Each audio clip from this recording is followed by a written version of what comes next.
మృత్యువాత పడినట్లుగా ధృవీకరించినట్లు సమాచారం. పాలను నిల్వ చేసే చిల్లర్లో ఎథిలిన్ గ్లైకోల్ లీక్ అయి ఒక పాల క్యాన్లో కలవటం వల్లే వాటిని తాగిన వారు తీవ్ర అనారోగ్యానికి గురైనట్లు తెలుస్తోంది. ల్యాబ్కు పంపించిన పాల శాంపిల్స్ రిపోర్ట్స్ ఇప్పటికే అధికారులకు అందినట్టు సమాచారం. మధ్యాహ్నం ప్రెస్ మీట్ నిర్వహించి డీటెయిల్స్ను వెల్లడించే ఛాన్స్ కనిపిస్తోంది.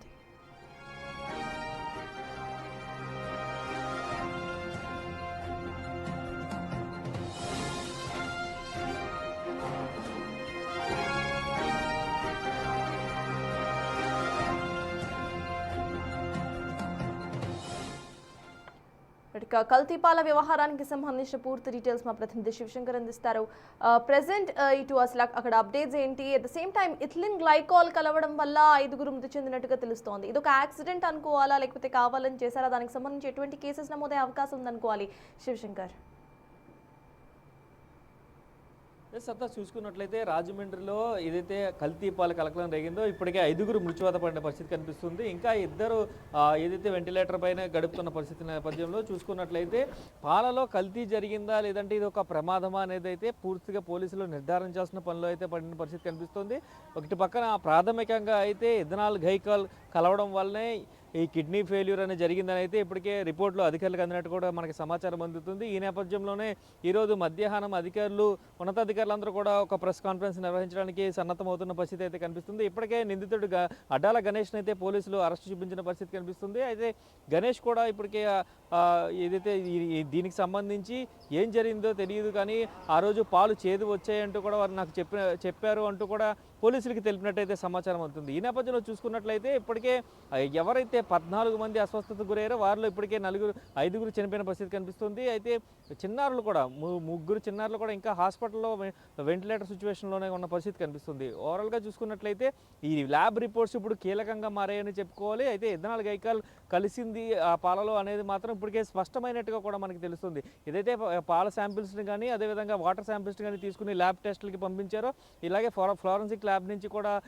ఇథనాల్ గ్లైకాల్ వల్లే ఈ ప్రమాదం అంతా కూడా జరిగిందని కూడా ఇప్పటికే క్లారిటీ వచ్చినట్టుకైతే మనకి తెలుస్తున్న పరిస్థితి కనిపిస్తుంది. ఒక పక్క చూసుకున్నట్లయితే ఇథనాల్ గ్లైకాల్ అనేది అత్యంత ప్రమాదకరమైన రసాయనం అని కూడా చెప్తున్న పరిస్థితి కనిపిస్తుంది. దీన్ని సాధారణంగా అయితే ఏదైతే ఫ్యాక్టరీల్లో కానీ చిల్లర్స్లో కానీ ఇట్లా వాడుతూ ఉంటారు, కానీ ఇలాంటి ఇథనాల్ గ్లైకాల్ అనేది ఎందుకు ఇక్కడ కలిసింది, ఈ పాలలో కలవాల్సిన పరిస్థితి ఎందుకు వచ్చింది, ఏ నేపథ్యంలో కలిసింది అనేది మాత్రం తెలియాల్సిన పరిస్థితే కనిపిస్తుంది. అయితే ఈ పూర్తిగా చూసుకున్నట్లయితే పోలీసుల ఎంక్వైరీ అంతా కూడా ఆల్మోస్ట్ కంప్లీట్ అయిపోయింది. ఈరోజు మధ్యాహ్నం లేదా సాయంత్రం లోపు ప్రెస్ కాన్ఫరెన్స్ నిర్వహించి పూర్తి డీటెయిల్స్ అయితే వెల్లడించే అవకాశం అయితే కనిపిస్తుంది. సతాస్. Thank you Shivshankar.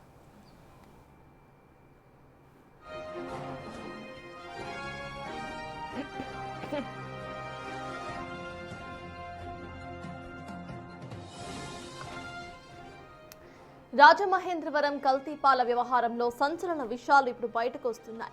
పాలలో ఎథిలిన్ గ్లైకోల్ కలవడం వల్లే 5 మృత్యువాత పడినట్లుగా ధృవీకరించినట్లు సమాచారం. పాలను నిల్వ చేసే చిల్లర్లో ఎథిలిన్ గ్లైకోల్ లీక్ అయి ఒక పాల క్యాన్లో కలవటం వల్లే వాటిని తాగిన వారు తీవ్ర అనారోగ్యానికి గురైనట్లు తెలుస్తోంది. ల్యాబ్కు పంపించిన పాల శాంపిల్స్ రిపోర్ట్స్ ఆధారంగా ఇప్పటికే అధికారులకు అందినట్టు కూడా సమాచారం. వాటికి సంబంధించి మధ్యాహ్నం ప్రెస్ మీట్ నిర్వహించి డీటెయిల్స్ ను వెల్లడించే ఛాన్స్ అయితే కనిపిస్తోంది. అయితే కల్తీ పాల బాధితుల్లో 12 మంది ప్రస్తుతం వివిధ హాస్పిటల్స్ లో వెంటిలేటర్స్ పై చికిత్స పొందుతున్నారు. వారిలో కొందరి పరిస్థితి విషమంగా ఉంది. ఇంకొందరు చిన్నారులు సైతం ఉన్నట్టుగా తెలుస్తోంది. కిమ్స్ లో 7 ట్రీట్మెంట్ కొనసాగుతోంది. రెయిన్బో హాస్పిటల్లో 3 చిన్నారులకు చికిత్స జరుగుతుంది. ప్రతి ఒక్కరికి కూడా డయాలసిస్ చేస్తున్నారు. చిన్నారికి డయాలసిస్ చేస్తున్నారు. రవి చైతన్య హాస్పిటల్లో 2, జయా కిడ్నీ హాస్పిటల్లో మరికొందరు బాధితులకు వైద్యం అందిస్తున్నారు. మరో 2 రోజులు గడిస్తే కానీ వారి ఆరోగ్య పరిస్థితి ఎలా ఉంటుంది అనేది చెప్పలేమంటున్నారు డాక్టర్స్. వీళ్ళల్లో 1.5 సంవత్సరం గల చిన్నారులు సైతం ఉండటం ఇక్కడ బాధాకరమైన విషయం. వాళ్ళకి సైతం డయాలసిస్ చేస్తున్నారు. పాల వ్యాపారి గణేష్ ఓ డైరీని నిర్వహిస్తూ ఉండగా దానికి ఎలాంటి పర్మిషన్ సైతం లేవని అధికారులు ఇప్పుడు గుర్తించారు. గణేష్ తాను సేకరించిన పాలను డైరీలో నిల్వ చేసి మరుసటి రోజు కస్టమర్స్ కు సప్లై చేసేవాడు. ఈ నెల 15న కూలెంట్లోని ఎథిలిన్ గ్లైకాల్ గ్యాస్ లీక్ అయి పాలను విషంగా మార్చేసింది. సాధారణంగా ఎథిలిన్ గ్లైకాల్ను కార్లు, ట్రక్లు, HVAC సిస్టమ్స్ పరిశ్రమల్లోని చిల్లర్స్లో కూలెంట్గా వాడుతూ ఉంటారు. ఇది లీక్ అయి పాలలో కలిస్తే అత్యంత ప్రమాదకరం. అందుకే డైరీలో ఫుడ్ గ్రేడ్ ప్రొఫైలిన్ గ్లైకాల్ను వాడుతూ ఉంటారు. అయితే ఖర్చు తగ్గించుకునేందుకు చాలా మంది వ్యాపారులు ప్రొపైలిన్ గ్లైకాల్కి బదులు ఇథిలీన్ గ్లైకాల్ను వాడుతూ ఉంటారు. అదే పని చేశాడు గణేష్. అయితే డైరీలో ఇథిలీన్ గ్లైకాల్ వాడటం, ఆ ఇథిలీన్ గ్లైకాల్ లీక్ అయ్యి పాల క్యాన్లో కలవటం కారణంగానే ఈ ప్రమాదం చోటు చేసుకున్నట్టుగా అర్థమవుతోంది. దీనికి సంబంధించి గణేష్పై ఎటువంటి ఛార్జెస్ బుక్ అవుతాయనేది చూడాలి. ఒక అనుమతులు లేని ఒక పాల డైరీని నిర్వహిస్తున్నందుకు ఇటు తనపై కఠిన చర్యలు తీసుకునే అవకాశం అయితే కనిపిస్తోంది. ఇక చిల్లర్స్లో సైతం అనుమతి లేని ఇథిలీన్ గ్లైకాల్ను వాడినందుకు సైతం ఇటు ఛార్జెస్ నమోదయ్యే అవకాశం కనిపిస్తోంది. ఇక పిల్లలు ఇక పెద్దవాళ్ళ ప్రాణాలను సైతం రిస్క్లో పెడుతూ కొంతమంది ఇప్పటికే చనిపోయారు. సో వాళ్ళకి సంబంధించి సైతం ఇటు గణేష్పై ఎటువంటి చర్యలు తీసుకోబోతున్నారు అనేది ఇవాళ సాయంత్రం నిర్వహించే ప్రెస్ మీట్లో క్లియర్గా కూడా పోలీసులు చెప్పే సమాచారం మనకు అందుతోంది. అయితే ఇప్పటికే రిపోర్ట్స్ సైతం వచ్చినట్టుగా సమాచారం. ఆ రిపోర్ట్స్కు సంబంధించిన డీటెయిల్స్ను సైతం ప్రెస్ మీట్లో వెల్లడించే అవకాశం కనిపిస్తోంది.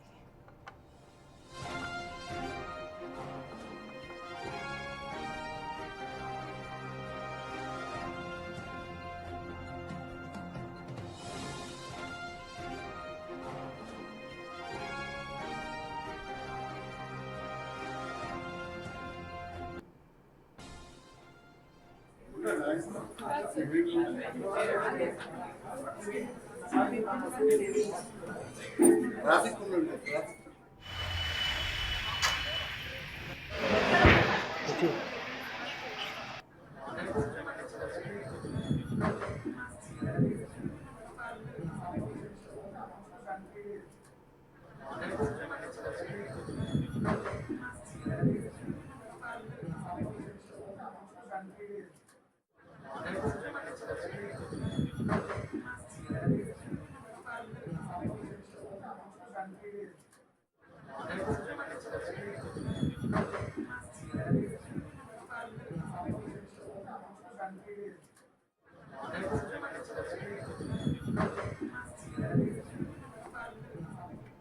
రాజమహేంద్రవరం కల్తీ పాల వ్యవహారంలో సంచలన విషయాలు బయటకు వస్తున్నాయి. ఇప్పుడు పాలలో ఇథిలీన్ గ్లైకాల్ కలవటం వల్లే 5గురు మృత్యువాత పడినట్లుగా ధృవీకరించినట్లు సమాచారం. పాలను నిల్వ చేసే చిల్లర్స్లో ఇథిలీన్ గ్లైకాల్ లీక్ అయి ఒక పాల క్యాన్లో కలవటం వల్లే వాటిని తాగిన వారు తీవ్ర అనారోగ్యానికి గురైనట్లుగా తెలుస్తోంది. ల్యాబ్కు పంపించిన పాల శాంపిల్స్ రిపోర్ట్స్ ప్రకారం ఇటు అధికారులు సమాచారం అందించే అవకాశం సైతం కనిపిస్తోంది. ఈ రోజు మధ్యాహ్నం ప్రెస్ మీట్లో ఈ డీటెయిల్స్ను వెల్లడించే ఛాన్స్ అయితే కనిపిస్తోంది. కల్తీపాల బాధితుల్లో మొత్తం 12 మంది ప్రస్తుతం వివిధ హాస్పిటల్స్లో వెంటిలేటర్లపై చికిత్స పొందుతున్నారు. వారిలో కొందరి పరిస్థితి ఇప్పటికే విషమంగా ఉందని డాక్టర్స్ అంటున్నారు. కిమ్స్లో 7గురికి ట్రీట్మెంట్ కొనసాగుతూ ఉండగా రెయిన్బో హాస్పిటల్లో చిన్న పిల్లలకు చికిత్స అందుతోంది. వారిలో 5 నెలల చిన్నారికి సైతం డయాలసిస్ చేసే పరిస్థితి ప్రెజెంట్ ఈ కల్తీ పాలు తీసుకొచ్చింది. అయితే రవి చైతన్య హాస్పిటల్లో 2, జయా కిడ్నీ హాస్పిటల్లో మరికొందరు బాధితులకు వైద్యం అందిస్తున్నారు వైద్యులు. మరో 2 రోజులు గడిస్తే కానీ వారి ఆరోగ్య పరిస్థితి గురించి చెప్పలేము అంటున్నారు డాక్టర్స్. పాల వ్యాపారి గణేష్ ఓ డైరీని నిర్వహిస్తూ ఉండగా దానికి ఎటువంటి అనుమతులు కూడా లేవని అధికారులు ఇప్పటికే గుర్తించారు. గణేష్ తాను సేకరించిన పాలను డైరీల్లో చిల్లర్స్లో పెట్టేవాడని తెలుస్తోంది. చిల్లర్స్లో పెట్టి అనంతరం కూడా నెక్స్ట్ డే కస్టమర్స్కు సప్లై చేసేవాడు. ఈ నెల 17న కూలెంట్లోని ఇథిలీన్ గ్లైకాల్ గ్యాస్ లీక్ అయి పాలను విషంగా మార్చేసింది. అయితే ఇథిలీన్ గ్యాస్ ఏదైతే ఉందో ఈ ఇథిలీన్ గ్లైకాల్ గ్యాస్ అనేది కార్స్, ట్రక్స్, ఏసీ సిస్టమ్స్, పరిశ్రమల్లోని చిల్లర్స్లో కూలెంట్స్గా వాడుతూ ఉంటారు.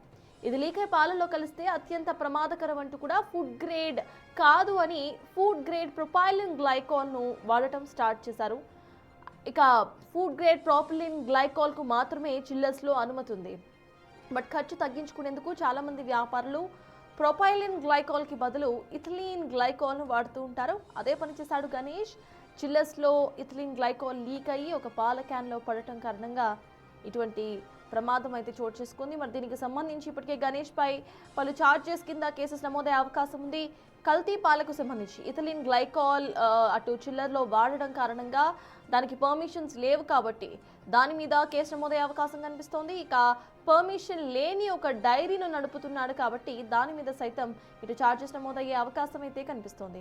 జనరల్లీ కూడా పాస్చరైజేషన్ మెథడ్లో ఇటు పాలను విక్రయిస్తూ ఉండాలి. అయితే లూజ్ మిల్క్ కొన్నప్పుడు పాస్చరైజేషన్ చేశారా చేయలేదా అనేది పెద్ద డౌట్గా ఉంటుంది.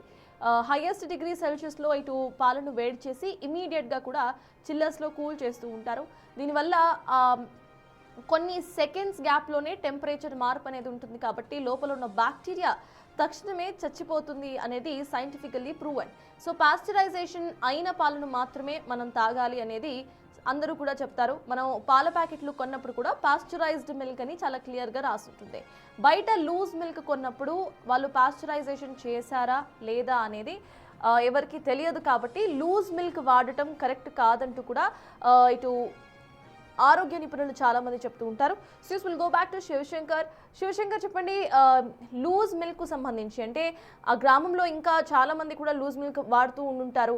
జనరల్లీ విలేజెస్లో మనం చూస్తూ ఉంటాం ఎక్కువగా కూడా లూజ్ మిల్క్ వాడుతూ ఉంటారు. సో వాళ్ళకి సంబంధించి ఎటువంటి ఎక్నాలెడ్జ్మెంట్ ఇచ్చే అవకాశం ఉందనుకోవాలి గవర్నమెంట్ తరపు నుండి? ఇటు గవర్నమెంట్ ఫర్దర్గా కూడా ఎటువంటి యాక్షన్ తీసుకుంటుంది అనుకోవాలి? చూసుకున్నట్లయితే ఈ లూజ్ మిల్క్ కి సంబంధించి ఏదైతే లూజ్ మిల్క్ ఇప్పటికీ డిస్పాచ్ అవుతుందో ఈ వర్తక సంఘ నాయకులు కూడా కొంత ఆవేదన వ్యక్తం చేస్తున్నారు. అంటే దీంట్లో ఏ రోజు అంటే పాల వ్యాపారం అనేది ఉదయం నుంచి మధ్యాహ్నం అంటే ఏ పూట పాలు తీసిన పాలు ఆ పూట మాత్రమే విక్రయించాలి. విక్రయించినప్పుడు ఎటువంటి ఆరోగ్య సమస్యలు ఉందో అయితే వర్తక కేంద్రం అంతా కూడా అదే లెవెల్లో చేసుకుంటూ వస్తుంది. కానీ కొంతమంది ఎవరైతే ఇలాంటి గణేష్ లాంటి వ్యక్తులు ఉన్నారో ఈ వ్యక్తులు అనాథరైజ్డ్ గా ఒక డైరీలు నడుపుతూ ఉండడం, ఈ అనాథరైజ్డ్ డైరీలో స్టోరేజ్ చేస్తూ ఉండడం, ఈ స్టోరేజ్ చేయడం వల్లే కూడా ఇప్పుడు ఇంత పెద్ద సమస్య వచ్చింది. మనుషుల ప్రాణాలు కోల్పోవడం. అంటే ఒక పాల వ్యాపారి అంటే పాలు అనేది చిన్న పిల్లల దగ్గర నుంచి వృద్ధుల వరకు కూడా పాలని ఆరోగ్యంగా తీసుకుంటారు. కానీ ఆ ఆరోగ్యాన్ని ఇలా విషంగా మార్చడం అయితే చాలా దారుణం అని కూడా చెప్తున్న పరిస్థితుల నేపథ్యంలో అయితే ఇక్కడ వారు కూడా చెప్తున్నారు ఇలాంటి వాటి మీద చర్యలు తీసుకోవాలి ఖచ్చితంగా. అనాథరైజ్డ్ గా ఉండడం కానీ స్టోరేజ్ చేయడం కానీ కరెక్ట్ కాదు అంటూ కూడా చెప్తున్న పరిస్థితి కనిపిస్తుంది. మనం చూసుకున్నట్లయితే ఒక పక్క ఏదైనా గ్రామాల్లో పాలు విక్రయించే వారందరికీ కూడా పూర్తి స్థాయిలో లూజ్ మిల్క్ అమ్మే వారందరినీ కూడా ఖచ్చితంగా మానిటర్ చేయాలంటూ కూడా వారు చెప్తున్న పరిస్థితి అయితే కనిపిస్తుంది. ఆ మానిటరైజేషన్ చేసినప్పుడు కూడా వారు ఎటువంటి ఉంటున్నారు, వారి దగ్గర పాలు ఎలా వస్తున్నాయి, ఎవరి దగ్గర నుంచి, ఆ రైతుకి సంబంధించిన గేదెలు ఏంటి, ఆ గేదెలు ఆరోగ్యంగా ఉన్నాయా లేదా, ఎక్కడైనా ఇంజెక్షన్ ద్వారా ఇచ్చి ఆ గేదెల నుంచి పాలు తీస్తున్నారా, దాంట్లో ఫ్యాట్ కంటెంట్ ఎంత ఉంటుంది, ఎస్ఎఫ్ఎల్ కంటెంట్ ఎంత ఉంటుంది, అదే విధంగా చూసుకున్నట్లయితే వాటర్ ఏమైనా కలిపారా, వాటర్ లెవెల్స్ ఎంత ఉన్నాయి లేదన్నా అదే పూర్తి స్థాయి అబ్జర్వేషన్ చేయాలి. దీనికి సంబంధించి ఒక సర్వేలెన్స్ స్ట్రీమింగ్ అంతా చేయాలని కూడా చెప్తున్న పరిస్థితి కనిపిస్తుంది. మనం చూసుకున్నట్లయితే ఇటుపక్క వర్తక సంఘం అంతా కూడా ఈ సూచనలు చేస్తున్నా కూడా ఎవరో కూడా అధికారులు పట్టించుకోవట్లేదు. ఇలాంటి ఏదైనా ఒక ఇబ్బంది జరిగినప్పుడు మాత్రమే ముందుకు వస్తున్నారు, బయటకు వస్తున్నారు, హడావుడి చేస్తున్నారు, వెళ్ళిపోతున్నారు తప్ప దీని మీద ఒక స్ట్రీమ్ లైనింగ్ అనేది మాత్రం చేయడం లేదు. ఏదైతే చూసుకున్నట్లయితే ఆ గేదెల దగ్గర నుంచి కూడా, పశువుల దగ్గర నుంచి, ఆ రైతు దగ్గర నుంచి కూడా పాలని సేకరించుకొని ఆ సేకరించిన పాలన్నీ కూడా అప్పటికప్పుడు డిస్పాచ్ చేసే విధంగా కూడా పూర్తిగా అయితే పాల కేంద్రాలన్నీ కూడా ఉంటాయి. కానీ పాల కేంద్రంలో ఎక్కడ పాలు స్టోరేజ్ అనేది మాత్రం చెయ్యం. ఏదైతే మిగిలిన పాలు ఉంటాయో దాన్ని వెంటనే దాన్ని వివిధ రూపాలకు మార్చడం, అంటే కాచి పెరుగు కింద తయారు చేయడం, లేదంటే కనుక పన్నీర్ లాంటివి తయారు చేయడం, ఇట్లాంటివి చేస్తాం తప్ప, కోవా కింద తయారు చేయడం ఇలాంటివి చేస్తాం తప్ప ఎక్కడా కూడా పాల కేంద్రాలలో నిలువ అనేది ఉండదు అని కూడా చెప్తున్న పరిస్థితి కనిపిస్తుంది. అయితే ఈ నేపథ్యంలో ఇలాంటి అనాథరైజ్డ్ డైరీలు, వరలక్ష్మి డైరీ లాంటి ఎటువంటి రికగ్నైజేషన్ లేకుండా అనాథరైజ్డ్గా నడుపుతున్న డైరీల మీద యాక్షన్ తీసుకోవాలని చెప్తున్నారు. అయితే ఫ్రిడ్జ్లను ఉపయోగించడం కానీ, పాలని నిల్వ చేయడం కానీ అది ఆరోగ్యానికి మంచిది కాదు. ఎప్పటికప్పుడు ఫ్రెష్ మిల్క్ని సప్లై చేయగలిగితేనే మాకు ఒక రెప్యుటేషన్ ఉంటుంది, అలాగే ప్రజలు కూడా ఆరోగ్యంగా ఉంటారని కూడా చెప్తున్నారు. ఈ నేపథ్యంలో వర్తక సంఘాలు గుర్తింపు పొందిన వారిని చూసుకున్నట్లయితే వర్తక సంఘాలు గుర్తింపు పొందిన వారు ఎవరైతే పాల వ్యాపారం చేస్తారో వాళ్ళందరి దగ్గర కూడా ఫ్రెష్ మిల్కే ఉంటుంది అని కూడా చెప్తున్న పరిస్థితి కనిపిస్తుంది. ఎందుకంటే ఏదైనా తేడా జరిగితే కనుక మొత్తం సంఘం నుంచి వెలివేయడమే కాకుండా అతను పాల వ్యాపారం చేయకుండా కూడా చేస్తూ ఉండి కూడా ఇలాంటి కఠిన చర్యలు ఉంటాయనే భయంతో వారు ఎటువంటి దుర్మార్గానికి ఒడికట్టరు. అదేవిధంగా చూసినట్లయితే ఎటువంటి కల్తీకి కూడా పాల్పడరు. కనీసం పాలలో నీళ్లు కలపాలన్నా కూడా వారు భయపడే పరిస్థితి ఉంటుందని కూడా చెప్తున్న పరిస్థితి కనిపిస్తుంది. ఖచ్చితంగా ఫ్యాట్ కంటెంట్ అనేది ఆ మిషన్ మీద టెస్ట్ చేసినప్పుడు దాంట్లో ఏదైనా ఇబ్బంది ఉందా అనేది కూడా క్లియర్గా తెలుస్తుంది. ఎస్ఎఫ్ఎల్ రిపోర్ట్ కావచ్చు, ఇటు పక్కన చూసుకున్నట్లయితే ఫ్యాట్ కంటెంట్ కావచ్చు 6 నుంచి సుమారుగా 6 నుంచి 7 వరకు వచ్చింది అంటే అది గుడ్ ఫ్యాట్స్ ఉన్నట్లుగా అయితే గుర్తిస్తారు. దానికన్నా తక్కువ వస్తే ఫ్యాట్ కంటెంట్ తక్కువ ఎందుకు ఉంది, ఈ గేదెకి ఏదైనా ప్రాబ్లం ఉందా, ఈ పాలలో ఏదో ఇబ్బంది ఉంది అని కూడా వెనక్కి పంపే పరిస్థితి ఉంటుందంటూ కూడా వారు చెప్తున్న పరిస్థితి కనిపిస్తుంది. ఇలా చూసుకున్నట్లయితే మనకి ఏదైతే ఈ కల్తీ జరిగి పాలన సేవించడం ద్వారా ఇప్పటికే 5గురు మృత్యువాత పడిన ఈ చౌదేశ్వర్ నగర్ ఏరియా అంతా కూడా ఇప్పటికీ స్వరూప్ నగర్ కావచ్చు, ఈ లాలా చెరువు ప్రాంతం అంతా కూడా శోకసంద్రంలో ఉండిపోయిందని చెప్పుకోవాలి. కానీ ఇక్కడ చూసుకున్నట్లయితే దారుణమైన విషయం చూసుకున్నట్లయితే రెయిన్బో హాస్పిటల్లో 3 చిన్నారులు కూడా ట్రీట్మెంట్ చేయించుకున్న పరిస్థితి కనిపిస్తుంది. వారిలో 5 నెలల పసికందు ఉన్నారు, సంవత్సరంన్నర పసికందు ఉన్నారు, అలాగే 3 సంవత్సరాల పిల్లలు కూడా ఉన్నారు. వీరందరూ కూడా ఇక ప్రస్తుతం అయితే వెంటిలేటర్ మీద చిన్న పాప 5 నెలల పాప కూడా ఉన్న పరిస్థితి కనిపిస్తుంది. సో ఇలాంటి అంతటికి కారణమైంది కేవలం ఒక అనాథరైజ్డ్ డైరీ. కాబట్టి ఇప్పుడే రాష్ట్రం అంతా కూడా అనాథరైజ్డ్ డైరీస్ ఎక్కడ ఉన్నాయి వారి అన్ని మీద కూడా యాక్షన్ తీసుకోవాలంటూ కూడా అందరూ కోరుకుంటున్న పరిస్థితి అయితే ఇక్కడ కనిపిస్తుంది. Yes, thank you Shivshankar.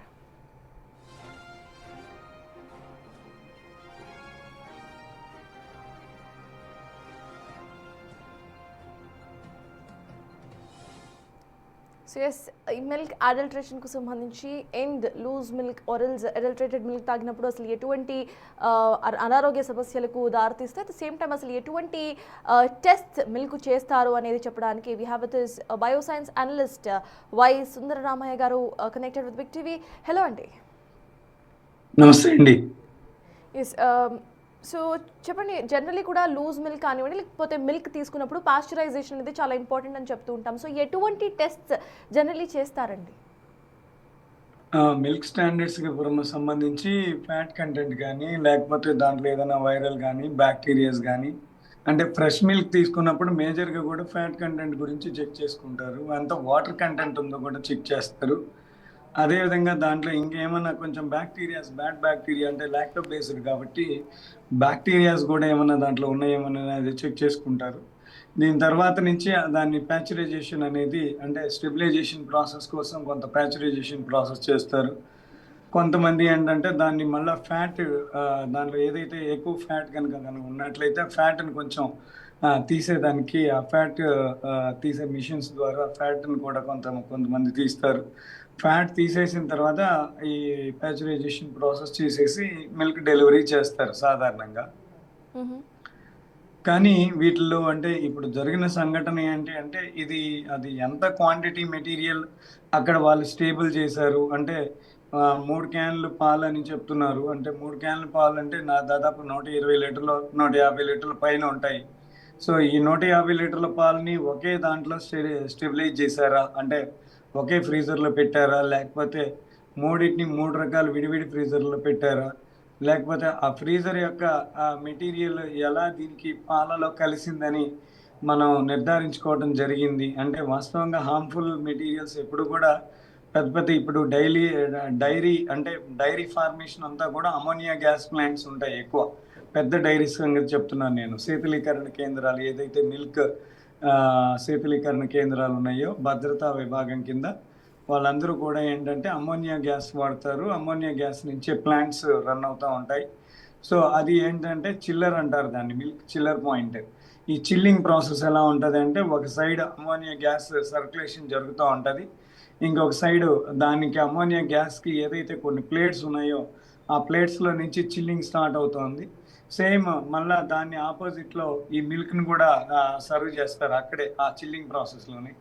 ఇమీడియట్గా దాని యొక్క టెంపరేచర్ అనేది -3, -4 ఈ రేషియోకి రావడం జరుగుతుంది. దాన్ని మళ్ళా ఏదో ఒక ఇన్సులేటెడ్ మెటీరియల్ ఉన్న ఒక క్యాన్లో దాన్ని భద్రపరచడం జరుగుతుంది. సాధారణంగా జరిగే ప్రాసెస్ అయితే ఇదే.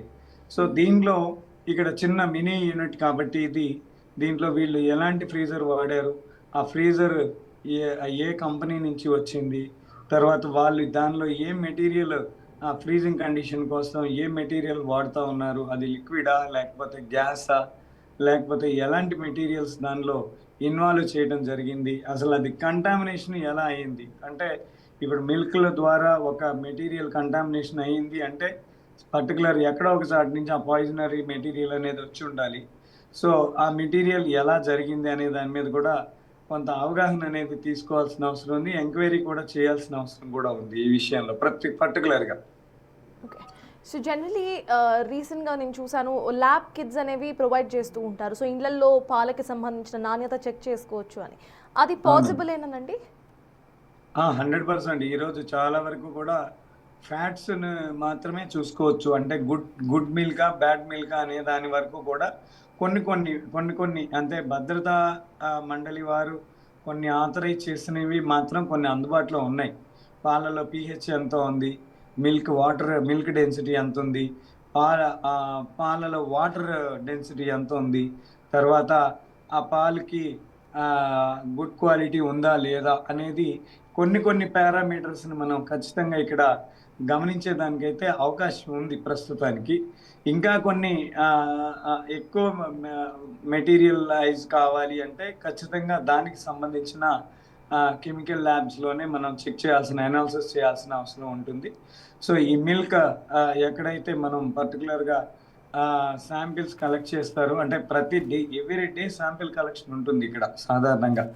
ఈరోజు ఏం పాలు, ఎన్ని క్యాన్ల పాలు ఉన్నాయి, ఆ పాలలో ఏమేమి మెటీరియల్ ఉంది అనే దానికి ప్రతి క్యాన్ నుంచి కూడా ఒక 50 ml 100 ml శాంపిల్ కలెక్ట్ చేసి ఆ శాంపిల్ కలెక్షన్ని చెక్ చేయాల్సిన ఆవశ్యకత పాలు అమ్మేవారికి కానీ, కలెక్ట్ చేసేవారికి కానీ, దాన్ని శీతలీకరణ స్టెబిలైజ్ చేసే వాళ్ళకి కానీ అందరికీ కూడా సేమ్ క్యారీ ఫార్వర్డ్ అవుతుంది ఈ యొక్క విధానం. అయితే సుందరరామయ్య గారు, జనరల్లీ పెద్ద ఇండస్ట్రీస్, డైరీస్ ఏవైతే ఉన్నాయో వాళ్ళు చేస్తున్నప్పుడు పాస్చరైజేషన్ లేకపోతే ఈ టెస్ట్స్ అనేవి ఖచ్చితంగా చేస్తూ ఉంటారు. సో లూజ్ మిల్క్ ప్రొడ్యూస్ చేసే వాళ్ళు అండ్ సప్లై చేసే వాళ్ళు కూడా ఈ టెస్ట్ చేస్తారా అండి? అంటే దాని లోపల యూరియా, డిటర్జెంట్స్ ఇవి కూడా రీసెంట్గా కలుపుతున్నారు కాబట్టి వాటికి టెస్ట్ అడల్టరేషన్ ప్రాసెస్లో ఇక యూరియా, డిటర్జెంట్స్ ఇలాంటివన్నీ ఎన్నో రకాల కాంపోనెంట్స్, ఫ్యాటీ యాసిడ్స్, కొన్ని రకాల ఫ్యాటీ యాసిడ్ మెటీరియల్ కాంపోనెంట్స్ అన్నీ కూడా కలగలిపేసేసి మిల్క్ని అడల్టరేట్ చేస్తూ ఉన్నారు ఇవాళ మార్కెట్లో. సో వాటిని మనం నియంత్రించే పరిధికి పూర్తిగా టెక్నికల్ టూల్ అయితే అవైలబుల్ లేదు ఇప్పుడు ప్రస్తుత మార్కెట్లో. దీంట్లో యూరియా శాతం ఎంత ఉంది, లేకపోతే డిటర్జెంట్ శాతం ఎంత ఉంది, లేకపోతే ఇంకా అదర్ అడల్టరేటెడ్ మెటీరియల్స్ ఏమన్నా కలిసినాయా, అలాంటి వాటిని పర్సంటేజ్ ఎంత ఉంది అని తెలుసుకోవడానికి ఖచ్చితంగా ల్యాబ్ మాత్రమే, అంటే టెక్నికల్ ల్యాబ్ మాత్రమే దీనికి అథెంటిసిటీగా వర్క్ చేస్తుంది. సో కామన్ మ్యాన్ తెలుసుకునే పరిస్థితి అయితే లేదు. సో దాన్ని ఎవరు ప్రొడ్యూస్ చేస్తూ ఉన్నారో వాళ్ళకి మాత్రం ఖచ్చితంగా తెలుస్తుంది, ఎందుకంటే వాళ్ళ మేకర్ కాబట్టి. సో ఆ మేకర్ ఈరోజు క్వాంటిటీని బట్టి, ఈరోజు తయారు చేసి రేపు క్వాంటిటీని బట్టి ఆయన క్వాంటిటీ బేస్లో చేస్తూ ఉంటారు. బట్ అది కూడా లాంగ్ రన్లో ఖచ్చితంగా హెల్త్కి సంబంధించిన చాలా డిస్టర్బెన్సెస్, చాలా హెల్త్ డిస్ట్రాయింగ్ అయితే జరుగుతూ ఉంది వాటి వల్ల.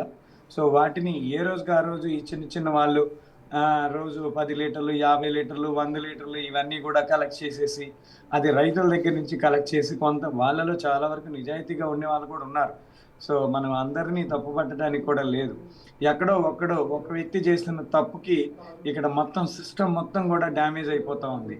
సో ఈ విధానాన్ని కొంచెం మనం కూడా పరిశీలన చేయాల్సిన అవసరం ఉంది. సో ఎక్కడ డ్యామేజ్ జరుగుతూ ఉంది, ఎక్కడ దాని యొక్క రియాక్షన్స్ వల్ల పబ్లిక్లో ఇబ్బంది పడుతూ ఉన్నారో చూసి దానికి ఇమ్మీడియట్గా సత్వరమైన ప్రభుత్వపరమైన చర్య రక్షణ కనుక తీసుకోగలిగితే, యాక్షన్ పాలసీ చేయగలిగితే ఖచ్చితంగా ఇది ప్రజలకి ఎంతో కొంత ఉపయోగకరం అవుతూ ఉందని నేను భావిస్తున్నానండి.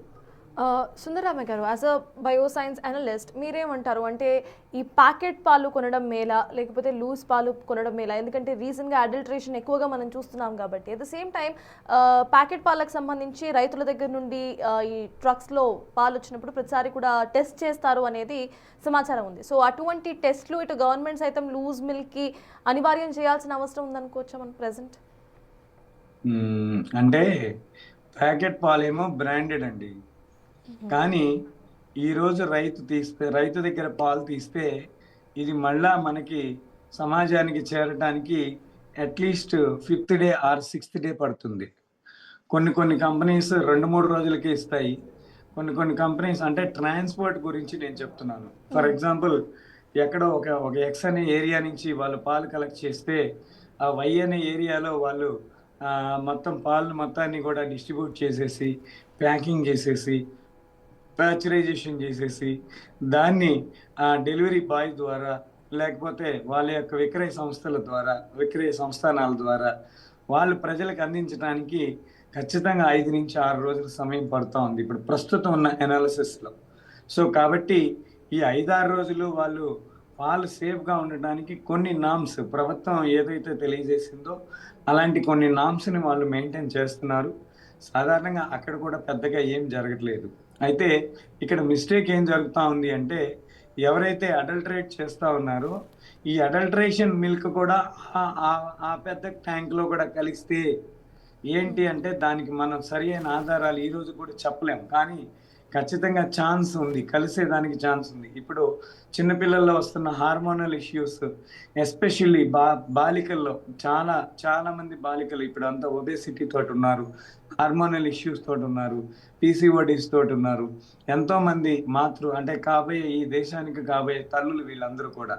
సో కాబట్టి వాళ్ళ యొక్క దేహాలు ఖచ్చితంగా ఇబ్బంది పడుతూ ఉన్నాయి, వాళ్ళ శరీరాలు ఈ యొక్క మిల్క్ అడల్టరేషన్ తోటి. తర్వాత కొన్ని రకాల స్టెరాయిడ్స్ ఇస్తారు పశువులకి ఆ పాలు రావడం కోసం, మిల్క్ ఈల్డింగ్ ప్రాసెస్ అంటాం దాన్ని. ఆ ఈల్డింగ్ ప్రాసెస్ పెరగడానికి కొన్ని స్టెరాయిడ్స్ ఇస్తారు. అది మళ్ళా అది అంటే ఒక్కొక్కసారి పాలు ఇవ్వలేని పరిస్థితిలో ఉంటుంది. ఆ పాలని ఇప్పించేదానికి కూడా కొన్ని స్టెరాయిడ్స్ ఇస్తారు. సో ఇలాంటి కండిషన్స్లో ఈ స్టెరాయిడ్ పాలు కూడా పిల్లలకి, తల్లిదండ్రులకి, అంటే ముసలి వాళ్ళు, పెద్ద వయసు ఉన్న వాళ్ళకి ఎక్కువ హార్మోనల్ ఇన్ఫెక్షన్స్, హార్మోనల్ మీద డిస్టర్బెన్స్ అయితే ఖచ్చితంగా క్రియేట్ చేస్తుంది. ఈ విషయాల్లో ఆరోగ్యపరమైన చర్యలు, ఆరోగ్యపరమైన జాగ్రత్తలు తీసుకునే వారికి దగ్గరలో ఎక్కడైనా పాలు అందుబాటులో ఉంటే ప్యాకెట్ పాలు, ఇంకొక పాలు అది ఇది అని కాకుండా పాల దగ్గర జాగ్రత్తగా పిండించుకొని మన కళ్ళ ముందులే ఎటువంటి ఇబ్బందులు, అంటే వాటిలో ఎటువంటి అడల్టరేషన్, ఎటువంటి మిక్సింగ్స్ జరగకుండా ఉండే మెటీరియల్ ఎక్కడ దొరికితే అక్కడ తీసుకోమని నేనైతే విన్నపం చేస్తూ ఉన్నాను అందరికీ కూడా. అయితే అది అందరికీ సాధ్యం అవ్వదు. ఇవాళ ఉన్న మారిన కాలం మోడరేషన్ యుగం అని చెప్పాలి. ఇది ఇప్పుడు అనేక రకాల హ్యాబిచువల్స్ వచ్చేసినాయి.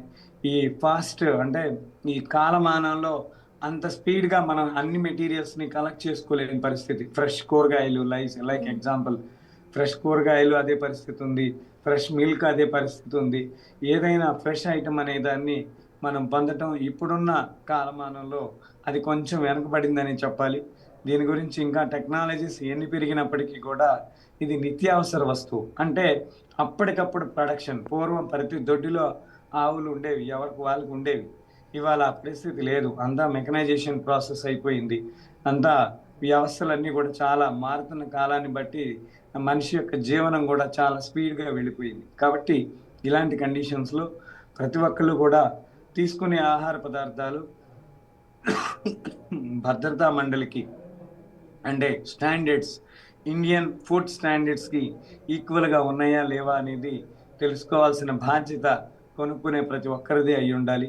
తర్వాత దాని మీద బ్యాచ్ అంటే ఎక్స్పైరీ డేట్ ఎప్పటికి ఇది ఎక్స్పైర్ అవుతుంది అనేది కూడా బ్యాచ్ టు బ్యాచ్ వాళ్ళు మెన్షన్ చేస్తారు.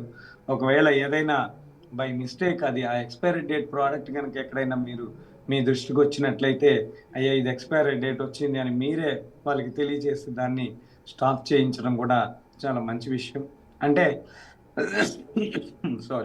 సమాజం ఒక అవేర్నెస్ అనేది ఖచ్చితంగా కావాలి, కామన్ అవేర్నెస్. ఈ అవేర్నెస్ వస్తే సమాజం నుంచి కనుక కొన్ని ప్రశ్నలు బయలుదేరితే ఖచ్చితంగా క్వాలిటీ ఇంజనీరింగ్ వ్యవస్థ ఎప్పుడు కూడా ఎలర్ట్గా ఉంటుందని నేను భావిస్తున్నాను. ఇది ఎప్పుడంటే సమాజం నాకు అవసరం ఉంది, నాకు 5 లీటర్లు 10 లీటర్లు అని అంతవరకు నేను తీసుకెళ్ళి నా వరకు నేను అవసరాన్ని గడుపుకునే పరిధి కనుక నేను వచ్చినట్లయితే, నేను ప్రశ్నించలేని వ్యక్తిగా సమాజంలో ఉన్నట్లయితే ఖచ్చితంగా సమాజానికి అందరికీ కూడా దీని యొక్క నష్టం వర్తిస్తుందని నేను భావిస్తున్నానండి. Yes, thanks a lot Sundararamaiah garu for the detailed explanation. So మొత్తానికి ఇటు ఏదైతే మిల్క్ ఉంటుందో దాన్ని డైరెక్ట్గా మన కళ్ళ ముందే ప్రొడ్యూస్ చేసిన మిల్క్ని తీసుకోవడం బెటర్ అంటున్నారు, లేకపోతే ప్యాకెట్ పాలకు సంబంధించి సైతం ఎక్స్పైరీ డేట్ను గమనించుకుని ఆ తర్వాత మిల్క్ను కొనటం చాలా సేఫ్ అంటూ కూడా బయోసైన్స్ అనలిస్ట్ సుందరరామయ్య గారు చెప్తున్నారు.